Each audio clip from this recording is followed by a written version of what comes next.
Hello everyone, and welcome to a new video, and welcome to this channel also. And I'm sorry I've been MIA for the past 4 months, but update, newsflash for everyone. I'm 6 months pregnant with a boy, and so that's the reason I've been MIA. Now that I'm feeling better and everything's sort of normal until the baby comes, I'll be back to periodically bring you videos again. And thank you to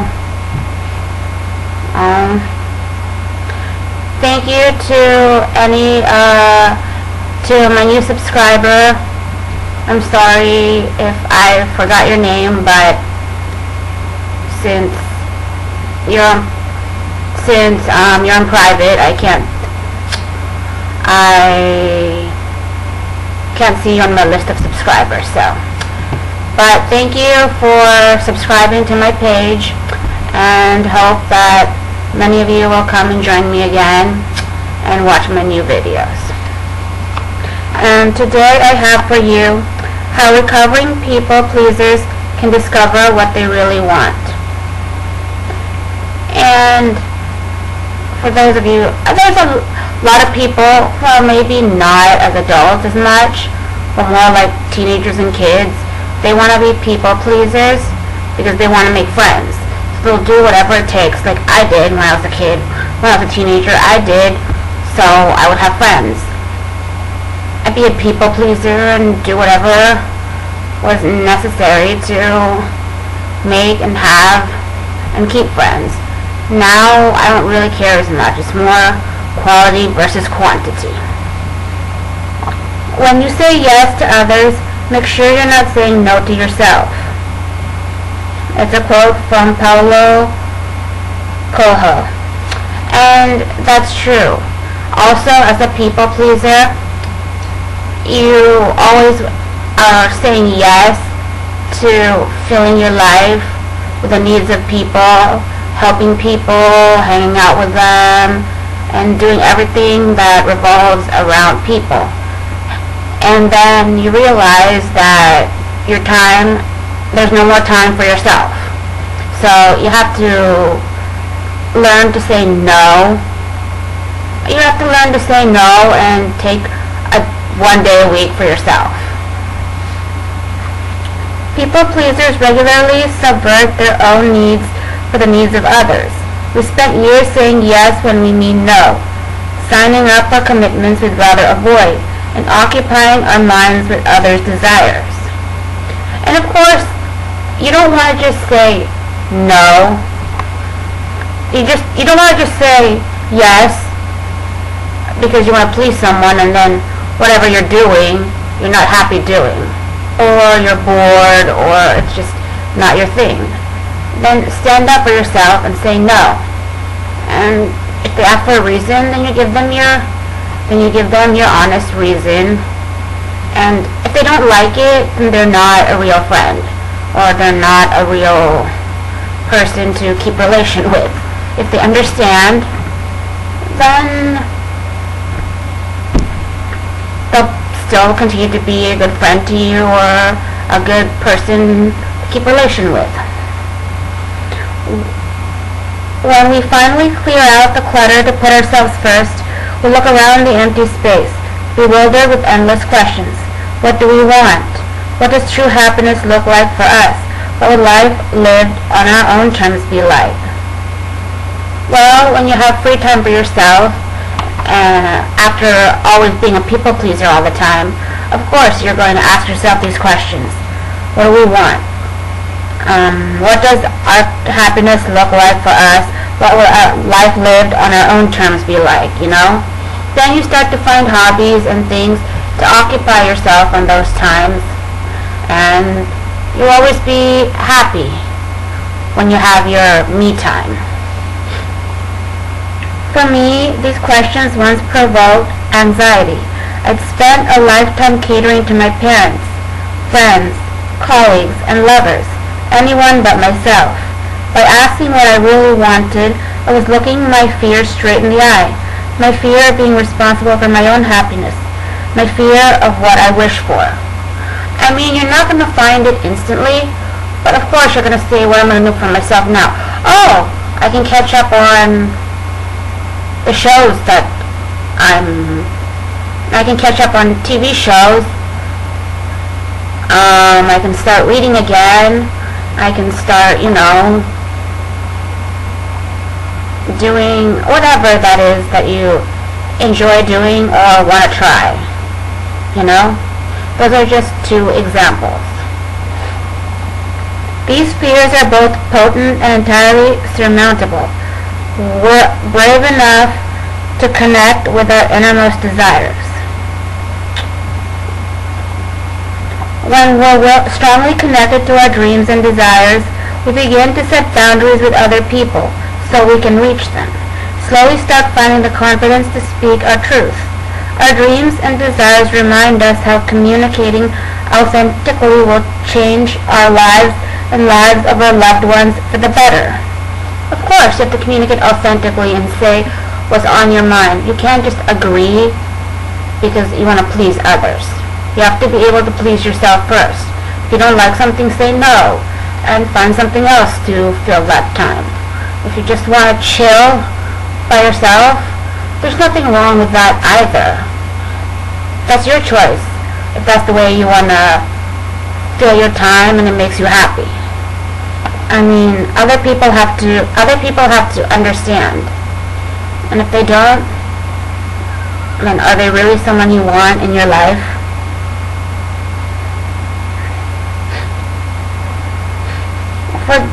And setting boundaries is also about okay, when people ask you to do things Saturdays, you'll do them, or Friday nights. And then every time you come home from work, it's just for you, Monday to Thursday.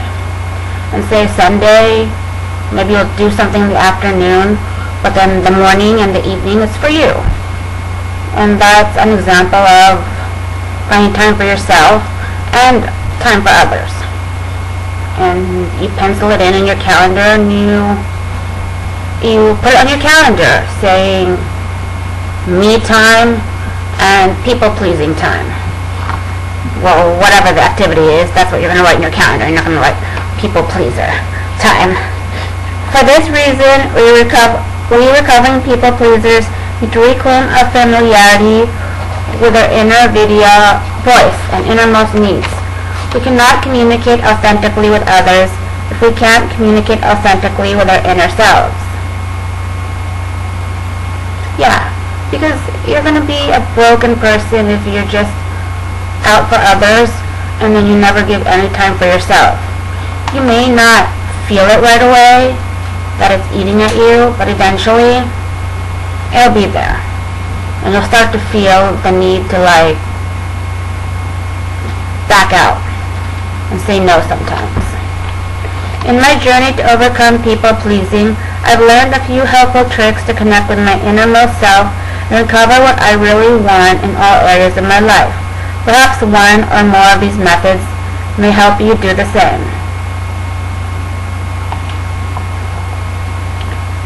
1. Label your feelings.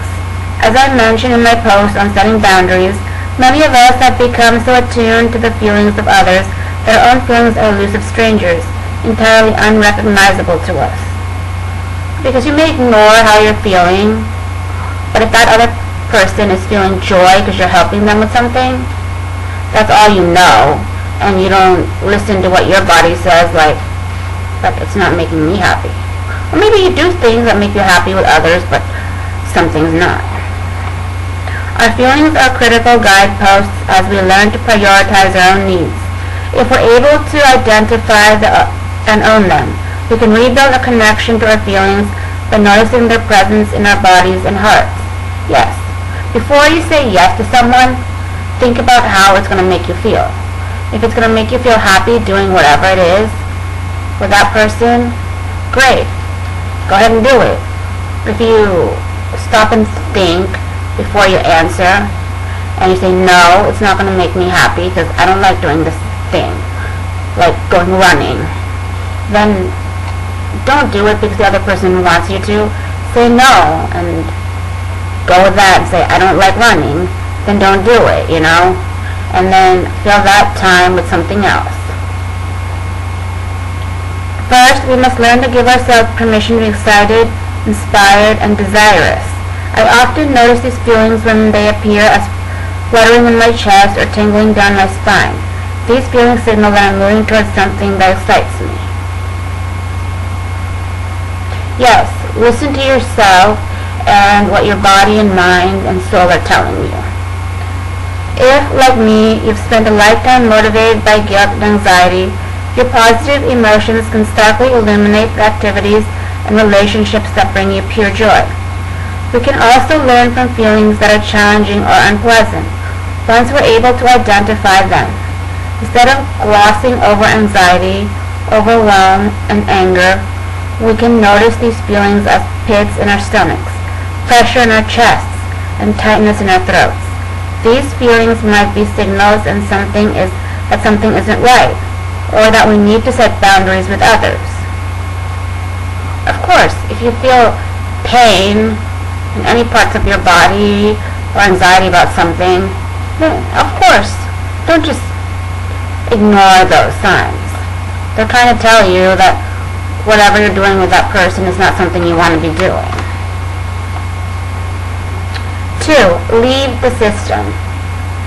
Sometimes our deepest desires are buried under layers of fear, particularly the fear of seeming selfish or the fear of disappointing others. One way to dig beneath the fear is to mentally remove ourselves from the systems of which we're a part. Of course, you're going to say, I'm selfish for not doing this and that with this or that person, but it's not selfish, because it's being selfish to yourself if you're doing it because they want you to, not because you desire to. Begin by considering one of your social systems, your romantic relationship, your workplace, your church, your family. Then ask yourself, what would I do differently if I weren't a part of this system? Of course, like me, I enjoy doing all these activities with the church, but not just because my dynamic changed. Well, it is because my dynamic changed that I don't do those things anymore, but for good reason. I wasn't going to cram myself and say, well, I can still do it, and here's how I'm going to modify my life. But is that going to make me happy? Absolutely not.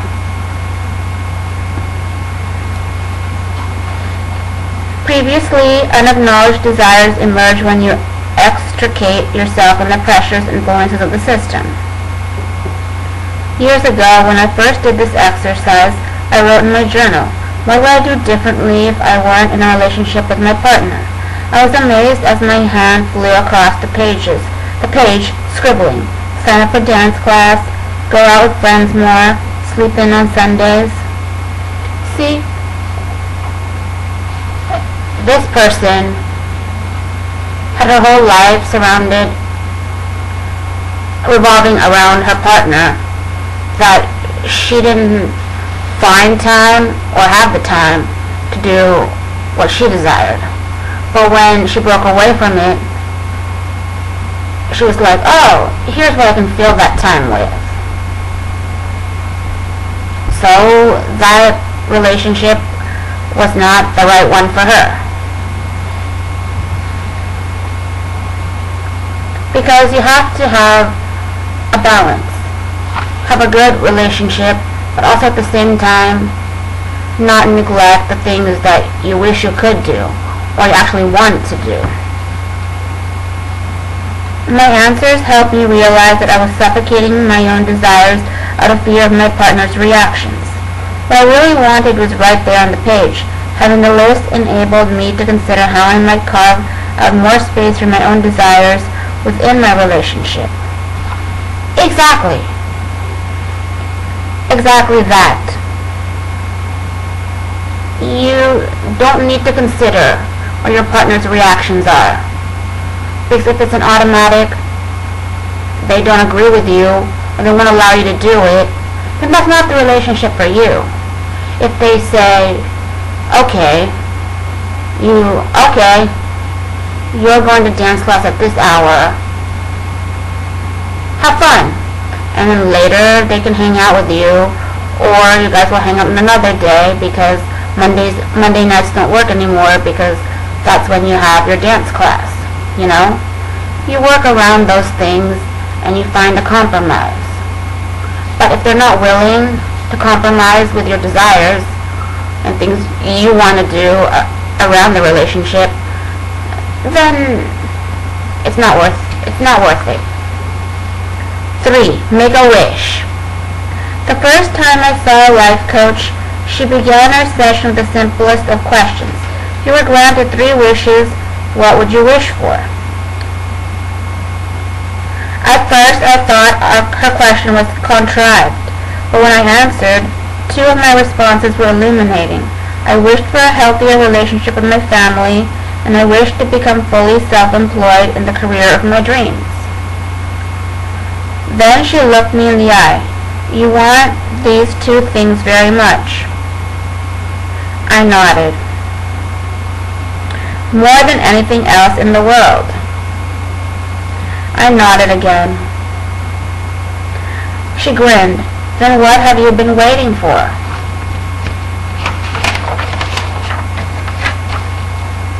I was speechless. I'd never given myself permission to suspend reality, if only for a moment to dream big. Making a wish allowed me to dive into my dreams without stopping myself with what-ifs, hows, and I could never do that. Once I spoke my desires aloud, I could no longer ignore their truth. I began strategizing how to get there. So yeah, you have to eliminate that out of your vocabulary. What-ifs. Because they can turn into negatives when you're thinking all the reasons why you can't fulfill your dream. And when you think about the hows of getting there, of course you struggle because you don't break it down to simpler tasks, and it's so deeming to actually get to the end result. If you break it down, all the hows won't seem so negative anymore. They'll be like, oh, I can accomplish this one baby step at a time till I reach the main goal. You just have a big task in reaching your dream, and then you just break that down into smaller tasks. Every time you finish one, then you reward yourself and you see that, oh, I am one step closer to getting to where I need to be.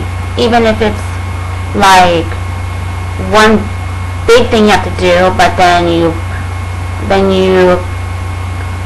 break it down into 10 steps. I know it's going to seem daunting because you see 10 steps, but you don't look at all those 10 steps every day.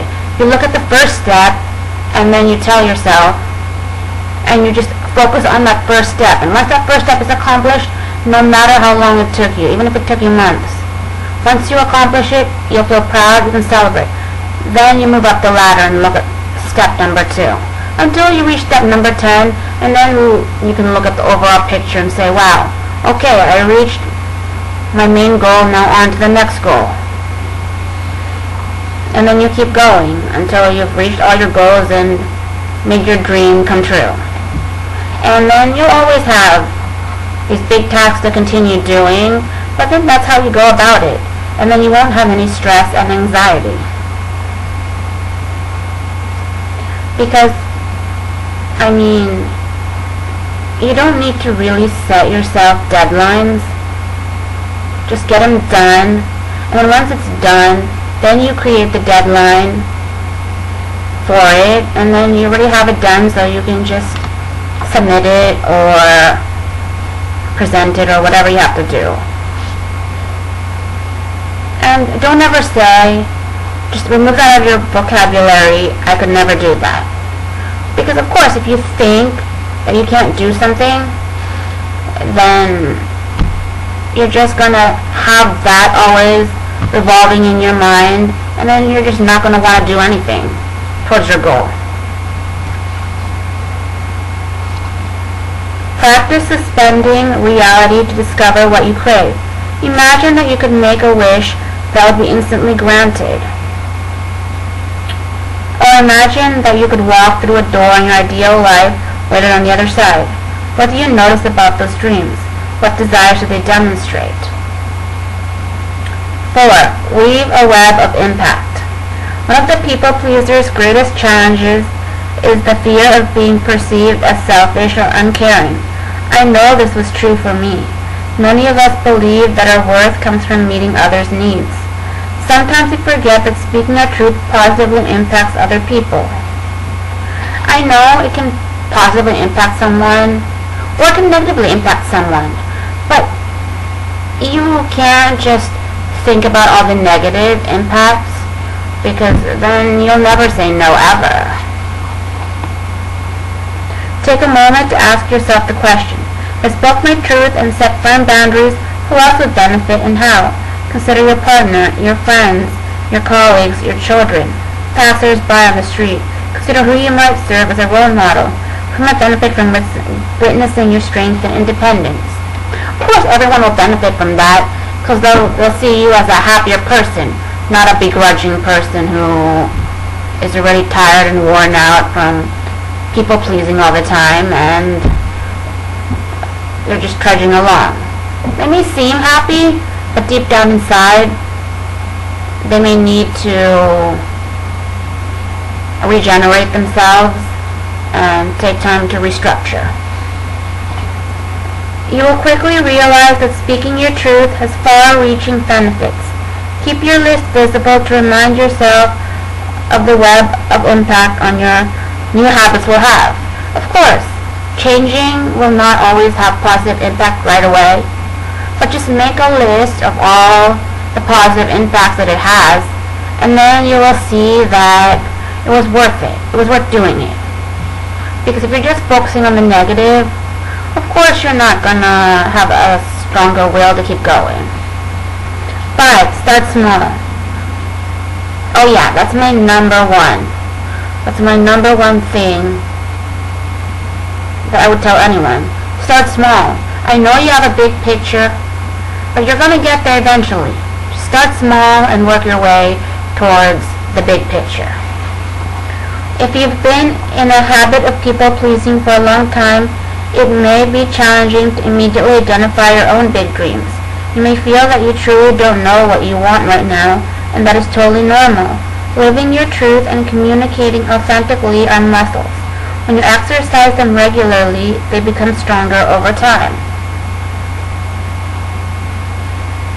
Give yourself permission to start small. For example, you might not yet know what you want out of your career, but you know you love strolling around the lake in the morning and winding down your night with chamomile tea. You may not yet know which city you want to relocate to, but you know you'd like to take a mid-afternoon power nap in the thermal socks. So just figure out what you want to do for yourself in the moment, and later, as time goes on, you will realize what you want to do further in your life, and further your future. But it takes time, so start small like that. These ones are sacred whispers from your innermost self.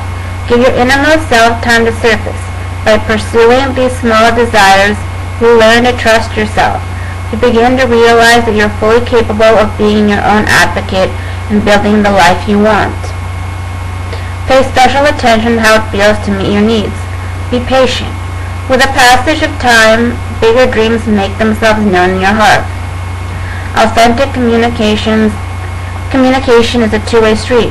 We speak truthfully to ourselves before we can speak truthfully to others. Once we become familiar with what we really want, we imagine a world where we replace old habits of people-pleasing with a new vision for a brighter future. And I'm not saying that people-pleasing is bad. It's just you have to find the boundary between your dreams and desires and about pleasing other people as well.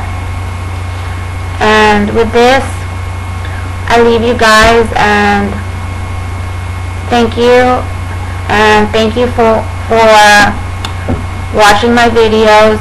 Please subscribe, and the link below to this article will be posted. And you'll be seeing me again randomly for more videos here and there. Thanks for all your support and patience. Have a nice day. I'm out.